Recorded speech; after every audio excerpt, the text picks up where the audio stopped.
lovely Thai green curry with a little twist on it. I like to put a bit of peanut in mine, just really sort of builds on the flavour a little bit. So, without further ado, let's get started. Over here, let's just take through the ingredients. We've got some lovely moist 2 peas, some baby corn, a yellow pepper, a whole fresh red chilli. We've got some bean sprouts, a tin of bamboo shoots just from the supermarket. We've got 40 grams of curry paste, some rice, some peanuts, some black onion seeds. I'm going to get some sesame seeds out in a minute. And we've got some chicken breast fillet as well. So, without further ado, let's get cooking. Oh, before we start cooking, most importantly, again, another week with fantastic feedback, and it's all down to you and your generous time you've given to watching these I'd say useless, but they must be somewhat useful videos on how to cook. So, let's get started. First of all, what I'm going to do is just get all my ingredients prepared. It's really important when you make Thai food or any food that's cooked in a wok that you have everything pretty much ready to go. So, quite ironically, making a Thai green curry, the first thing I'm going to do is cook the rice, and then we'll prepare all our vegetables, prepare our meat, and chop everything up the way it needs to be chopped. And then cooking the curry only actually takes about 10-15 minutes from start to finish, from the minute I put the oil in the wok to putting it on a plate ready to eat. What I'm going to do first of all then, is, like I said, is cook the rice. So first of all, when you cook rice, loads of different ways of doing it. But the way I always do it, and it always seems to work for me, is to get a pan of boiling water, rolling away, wash the rice to wash any excess starch on it off, and then pop the rice in the water. Rice is great as well because it keeps warm really easily. And if anything, once rice is cooked, it could do with just a few minutes to stand in the pan, and it just gives it time to just finish off cooking through and become nice and fluffy, which is the way we want it. Rice today, I'm using Basmati rice, lovely floral flavour to it. You could use jasmine rice for Thai food. You could also make coconut rice if you had a bit of extra time, but what we're going to do is just nice, plain, simple rice. So we'll get our pan of hot water on first of all. Here we are, pan of hot water, lovely. Oh, hold that down for a bit longer. Lovely. So okay. And I'm not shy with the hot water. I'm putting absolutely loads in it relative to the quantity of the rice. I'd say almost the more water you have, the better, and it just it means the rice starts cooking nice and quickly. Rice-wise, I've got 250 grams here for 3 people. You'll probably think that's quite a lot of rice, but we've all got quite big appetites in this house. So I'm going to cook 250 grams of rice. You can probably get away with doing about 180, 60 grams a head would be adequate. So the rice, to wash it, what I'm going to do is just pop it in a sieve, and then I'm going to put the sieve under cold water and just move the sieve from side to side, and that's going to make the rice just almost scrub against the sieve. And we're just letting all the water pour out underneath. And then you can obviously get your fingers in there as well and just move those around and round. So my 250 grams of rice is probably allowing for that bit that tends to fall out the sieve and into the sink as well. We're not all professionals here. We're not all like Gordon Ramsay and James Martin and the real pros that we fix our eyes on the TV. Jamie Oliver. He's not actually a pro. He's a bit of a one of a kind, Jamie.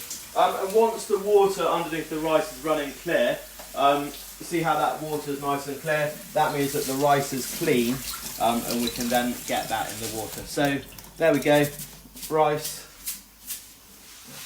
nice and clean. And I'm just going to bring that over and pour it into this water here. Okay, so get all that rice in. Get it all out the sieve. What I did there was just dip the sieve in the water and move it around, and then that means you can get all the grains that may be stuck to the sieve out into the pan. One thing I forgot to do to that water is, I'm sure you can pull the words out of my mouth right here, is season it. So always make sure you get your salt in the water. Really important. Salt and rice water. If you put loads of rice in, loads of salt into the rice water, you'll find that the rice gets a lot more flavour than it does if you just cook it in very very slightly salted water. And like we said at the beginning, there's loads of water in there, a really generous amount of water. So you'll find that water actually isn't too salty. Good. So as I said before, we're going to now start just preparing our vegetables. Now. I like, when I prepare my veg for a Thai green curry, I like to cut it all up quite small. So you can literally just put the veg in at the end and it's going to cook in a matter of minutes, sort of 2-3 minutes. And that's all it needs. So baby corn here, I've got 115 grams of baby corn. And what I'm going to do with each of these individual baby corns is just slice them into quarters, like so. Okay.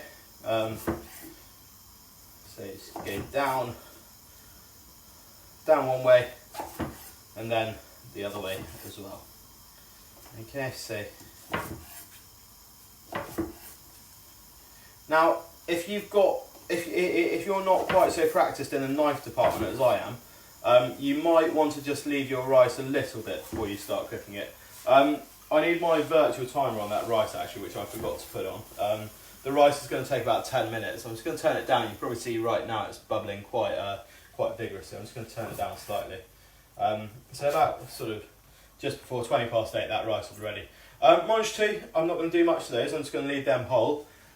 Pepper, when I prepare peppers, I like to just slice all the sides off the pepper, like so, and then slice the bottom off. And you see, you waste next to nothing there. Which is great because the more you waste, the less you've got to eat at the end. So I'm just going to run my knife through the pepper there, cutting the pepper up into nice thin slices. Just look at that, lovely. Pepper's fantastic. It's got that lovely sweet flavour about it, which just it's so welcome in most Asian cooking. All the sort of Chinese or Vietnamese salads you have all seem to have a load of pepper in them. So we've got all our key vegetables there, and our bean sprouts, our bamboo shoots, and our curry paste peanuts. The only other thing I was going to put in was a carrot, because we've got loads of carrot left here, so we might as well use it where we can. Carrots, to prepare the carrot, I'm simply going to peel it with the peeler, which always seems to run away from me. I've no idea why. Here we go, here's the peeler. Now we'll just take the peel off. I'm just rotating it slightly in my hand as we go around. There we go. And then with the carrot, am I going to slice it? Yeah, I'm going to slice it, and I'm going to do something called julienne, the carrot. Now julienne is basically the French for chopping something into matchsticks sort of shaped pieces. Okay, so to do that, I'm just going to chop it in half first. Chop a side off the carrot like that, so you've got a flat surface. Pop that flat surface down against the board, and then just run your knife through the carrot like so, and then those chunks of carrot, I'm just going to move the knife through, and you get these lovely little sticks of carrot. Okay, so same with those other bits. Run the knife through them, and if you don't get them all absolutely perfect, it's not the end of the world. If anything, in a Thai curry, it's nice to have a bit of crunch and texture in there, which is just it just lifts the whole experience of eating the curry slightly. Fantastic. So just literally repeating exactly the same as we did with the other bit of carrot. Oh, so we've got a few anomalies there. I'll just tap those again. There we go, lovely. So that's our lovely julienne carrot ready to go as well. Okay, so without further ado, let's get cooking. So when you cook a Thai curry, what you need is lots of heat. So I'm going to put the rice onto the slightly smaller burner, put the wok on the big burner, and get loads of heat under there. The other thing when you cook a Thai curry, you need loads of oil. just to show how much, I'm just going to measure out the amount of oil I use. And what we're essentially looking at doing is frying the curry paste. So I'm going to use 30 mils of oil, which should be adequate. And I've got 40 grams of curry paste. Okay, so 30 mils of oil in the pan, 40 grams of curry paste. And now the curry paste I've used today for this, it's called My Floy curry paste. You can get it on Amazon, you can get it in Tesco quite often as well. I got this from Tesco. But it's quite a punchy curry paste, but it's authentic Thai stuff. It's not like the like Blue Dragon or any of that nonsense that you buy from the local shelf. It's great, it's really good stuff. And what we're looking at doing is frying the curry paste. So you're essentially frying this, and it's similar to the reason that we roasted those hazelnuts when we worked with them with the wild garlic. And that's to release all the essential oils in the spices. And you see, it's bubbling away, and I mean, it really does start to smell quite pungent. I mean, it's almost catching on the back of my throat as I cook it. Now, once it's starting to do that, once it really starts to smell, I'm just going to then add in the coconut milk, which I forgot to get out. Well, to get into me, that is really quite pungent. It's got Scotch as well, by the sound of things. So I'm going to get the coconut milk in there straight away. And loads of people think, why wouldn't you just add the chicken now? But actually the reason is we add the chicken in next, fairly swiftly after we've got the coconut milk in, or at least as soon as it's boiled. And then the chicken poaches in the coconut milk. Just open the windows a little bit, because it really is quite, it does actually catch you on the back of your throat. It's quite amazing. God. Lovely. People don't think we've got coronavirus. Jolly good. So, without further ado, let's get the chicken in. Here we go. Just going to turn that down slightly as it comes to the boil. So we've got all our... oh dear. Gosh. God. Right. So, we've got all our veg there, ready to go in. And we're going to start preparing our chicken now. So, as you notice, I've got a clean board, I've got a clean knife to do the chicken with. Really important when you're using chicken in the kitchen, just to make sure that you wash your hands really thoroughly after preparing chicken, and because otherwise it's one of the most common things to get foodborne illness or food poisoning from, because lots of it contains salmonella or Campylobacter, two nasty strains of bacteria that our body doesn't like at all. So, nice strips of chicken, and it doesn't really matter that which way you slice the chicken, if you go against the grain of the meat, or the grain, or in the same direction as the proteins, or it doesn't really matter. So, like I said, the main thing is to get that chicken chopped, and make sure you haven't got any really fat chunks that are going to take ages to cook, because that's going to potentially present a bit of an issue later on in the process. So chicken knife's gone straight in the sink, and then we're going to get that chicken into the curry, and then this board that I've had the chicken on, I'm just going to pop that straight in the sink, ready to get washed up later on, so we don't end up with any nasties. Now, in our curry thus far, we haven't got any salt or sugar. Thai cooking really appreciates its salt and its sugar. So what we're going to do is just pop in a teaspoon of salt and 2 teaspoons of sugar. So I'm literally going to measure that now. Let's get some sugar, which is up here.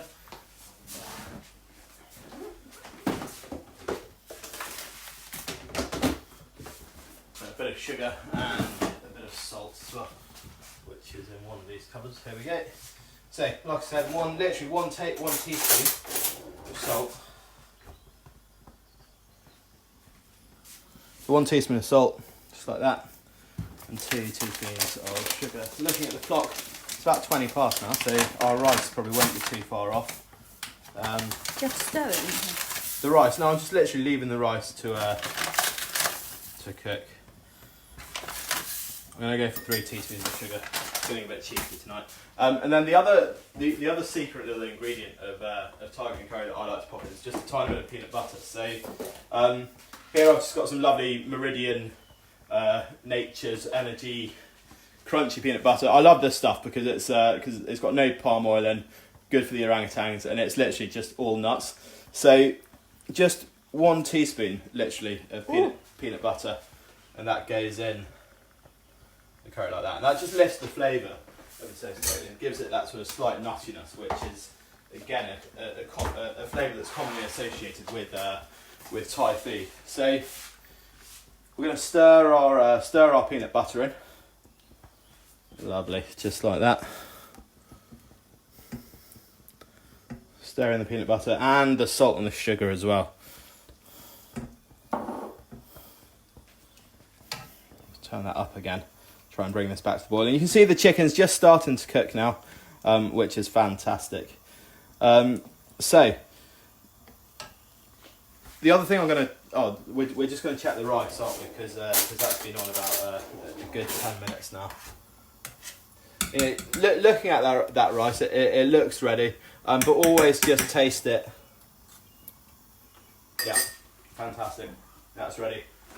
So what I'm going to do now is just drain the rice, just using the same colander that I washed it in to start off with. So that's the rice drained, and I'm just going to leave the sieve above the pan, heat off underneath it, and that will just it'll hold its heat nicely. If you're worried about that, going cold, you can always just get your dish and start heating it up that you're going to serve the rice in. So just balance that on there. Slightly precarious, but I'm sure it'll be fine. So our Thai green curry, it's getting there. It's just starting to boil as we speak, and that chicken will take sort of 5-6 minutes to poach once it reaches the boil. Now, think about how my curry is going to look, or what it's going to look like once I've got everything prepared. I'm going to use some peanuts to pop on top, along with some black onion seeds, some sesame seeds, and a bit of chopped fresh coriander, which I've got quite conveniently growing on the windowsill in my kitchen right next to me. So just get a chopping board out. I need another chopping board. There we go. Does this need a stir? Yeah, you give that a stir. Why not? This is Polly. Let's introduce Polly, everyone. No, don't. Oh, we're not introducing Polly. Why can't we introduce you, Polly? The fans want to see you. I haven't done my hair. Oh, you haven't done your hair? Oh, classic. Classic woman excuse there. Haven't done my hair, so I'm not going to present myself to a camera. Do you think I did mine tonight? Actually, I did. Yeah? I got sent upstairs, actually. Truth be told, I got sent upstairs to sort my hair out, quote, before going live. I'll tell you what, there's under the thumb, then there's properly under the thumb, and that's me. Right, now, all that side, coriander. Coriander, we need a good generous handful of coriander. So there we go, I've just got a good handful off the plant on the windowsill. Not a lot left of it now, is the pulse. Yeah. It turns out coriander is actually really hard to grow.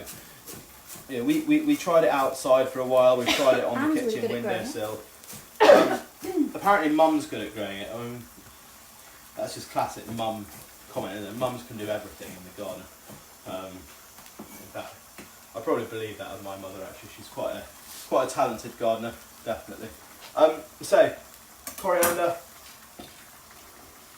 peanuts. The peanuts I've literally just got here, roasted, salted peanuts from the shop. And I'm just going to run the knife through those and just chop them up a little bit. You could, if you wanted to, follow last week's technique of bashing your nuts in a tea towel. Not one that I'd hugely recommend with peanuts, as they are a little bit harder than hazelnuts, especially these bought-in dried, the roasted salted ones. Quite tough, so yeah, bashing them would require rather a lot of effort, I should think. Good. So there we've got our peanuts. Couple on the floor there. Couple on the floor there. You know, you can't help getting things on the floor every now and again. I mean, just forgive yourself if you do. I mean, I wasn't actually going to say this, but the reason we were slightly late tonight is because I opened the fridge and in the process managed to drop 2 eggs that I balanced precariously in there earlier on the floor. So you know, it happens to everyone. Don't worry. Good. Got a few on the surface here as well. Might as well pop them on there. Get our board. We're going to get some chilli into this mix now. So chilli, I'm just going to take the top and bottom off and then slice the chilli through the middle. Get rid of the seeds because they're the really nasty spicy bit that we're not too keen on. Those. Lovely. How hot's that chili? How hot's that chili? That's a really good good question actually. You never know how hot a chili is, and you know who wants to be the man that has to test the chili, or the lady for that matter. The way I test the chili is chop the end off like that, and then rub it on the tip of your tongue. That's really and if that's hot, then you know your chili's a pretty feisty one. This one's relatively hot, so it's a relatively hot chili. But I quite like my Thai curry relatively hot. So here we go, whole chili, and I'm just going to really finely chop that.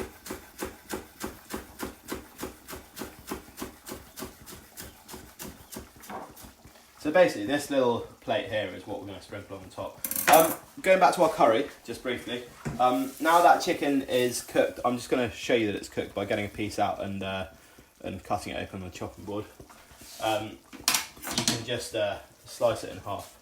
You can see that chicken's all cooked through beautifully, and it's still nice and moist as well, which is cracking. At that stage, then I'm going to get my vegetables and pop those into the curry, and all at the same time. So we've got the baby corn, we've got the mange too, we've got the pepper,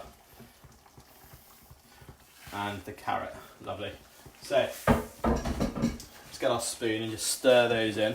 Yum. There we go, this is looking fantastic, look at that. Super nice amount of colour in there as well, which is great. So this will literally take about 3 or 4 minutes now to finish off. There we go. I'm just trying to get most of that veg under the surface of the coconut, but it's not quite working. I might just pop a tiny bit of water in, literally 50 mils of water.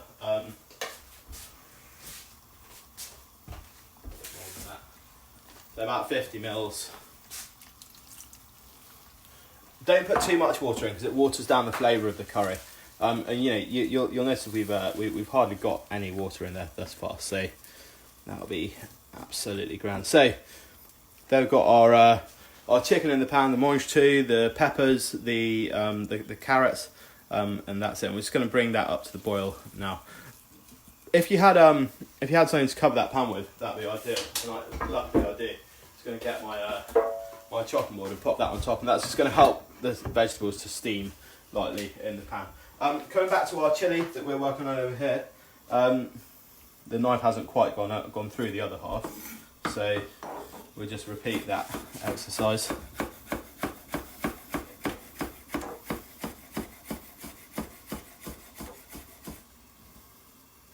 Good, lovely. So we've got our chopped chilli there. We're going to pop that on this peanut and coriander mix, and then we've got our sesame seeds to go on there as well. And I'm just going to pop, I mean, look at it in my hand, a handful of sesame seeds on, and then black onion seeds, or nigella seeds as they're often called, about a teaspoon or so of those. Okay, and they're just great for the colour. So I'm just going to mix all that together. There you go, a lovely looking garnish for our curry. Are these going fantastic. In? These are bean sprouts. So we're going to put those in right at the end, and the bamboo shoots actually can go in now. Very well spotted. Well done, Polly. So we'll pop the bamboo shoots, and they could have gone in at the same stage as the vegetables, but they're ready to eat already in the can. So not the end of the world that they haven't gone in sooner. So there we go, and this is pretty much done now. So to finish the curry off, what we're going to do is just squeeze half a lime into it. I don't know where the limes are actually. They're on there, on the top there. They're on the top over there. Fantastic. Really good. And to finish the curry, yeah, just literally juice of half a lime is all you need. Other half of the lime, I'm sure there's only one natural thing to do with it, which is put it in your gin and tonics that you have just before dinner. Yeah, I mean, lime never goes to waste. But that is going in last minute. Along with last minute, we put in a little bit of fish sauce as well. Now, fish sauce is one of those things that loads of people say, oh gosh, it's absolutely disgusting, or it smells rancid, but it's actually a vital ingredient in Thai green curry. So always, no matter how much you hate it, just give it a couple of little splashes of fish sauce at the end, and it will just add to the flavour so much. Good. Bean sprouts in, and you literally just want to get a bit of heat through them. They cook so fast that you leave them in any longer than they need to be left in, and they just literally they're overcooked. So there you go. That was 115 grams of bean sprouts, exactly the same weight as the Monge 2, FYI. And I'm just going to taste that and just make sure that it tastes the way I want it to taste before I deem it ready to serve. So all I'm going to do is just taste the sauce, otherwise it's a bit rude to nab the chicken out of it. And yeah, it's got a lovely punch to it. You could probably do with a tiny bit more salt.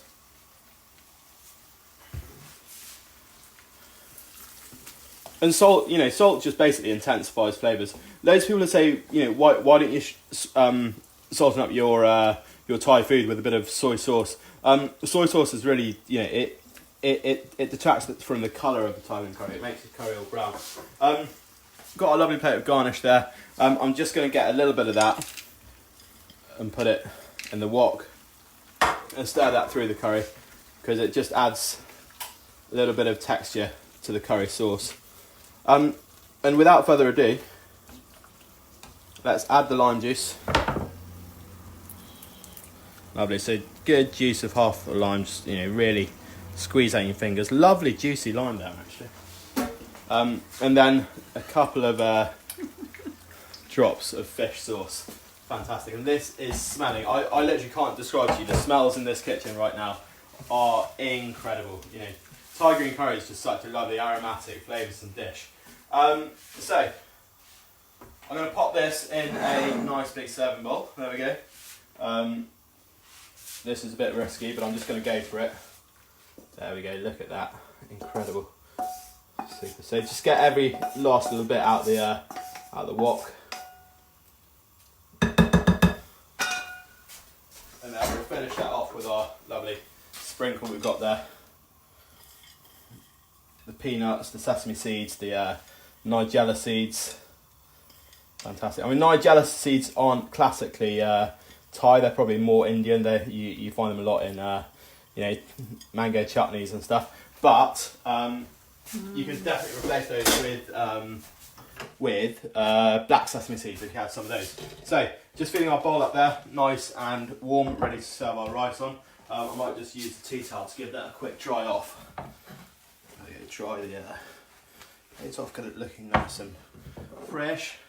And then this is a bit rogue, but what I'm going to do to serve the rice is just pop my bowl upside down on top of the rice. What could possibly go wrong? And then literally just turn it over onto the plate like so. And that's the way they do it in the Thai restaurants, isn't it? They get you get your little dome of rice. We've got pretty much the same here now. Great. So that's our Thai green curry and rice ready to go. Bit of chilli left over. Could just pop that on the top of the rice. Bit of coriander as well, just to add to the appearance of it.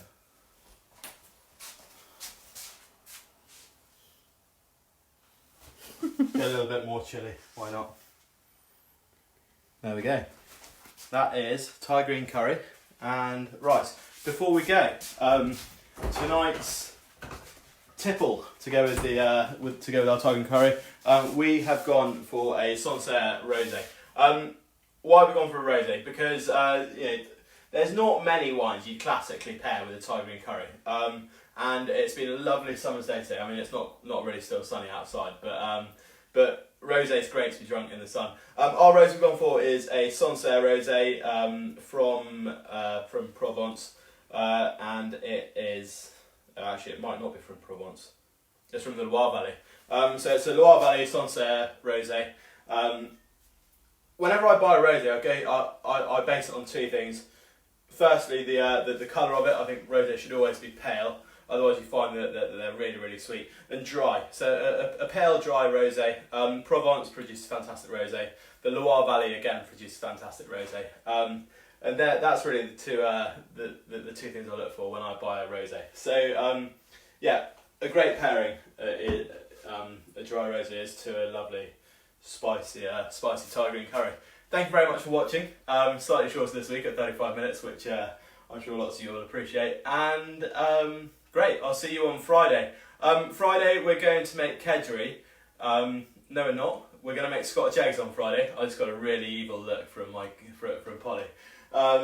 Yeah, Scotch eggs on Friday for Easter. What I'm going to do as well is I'm going to pop all the ingredients up on our social media platforms before Friday. So if anyone wants to sort of join in and make them on Friday with me, then you can. So I'll make sure I get all those up on the social media at some point tomorrow, so you can get all your ingredients for yourself. And also I'll pop the recipe up for the Thai green curry as well, which is going to be delicious, guaranteed. Thank you very much. Take care. See you later. Hasta luego.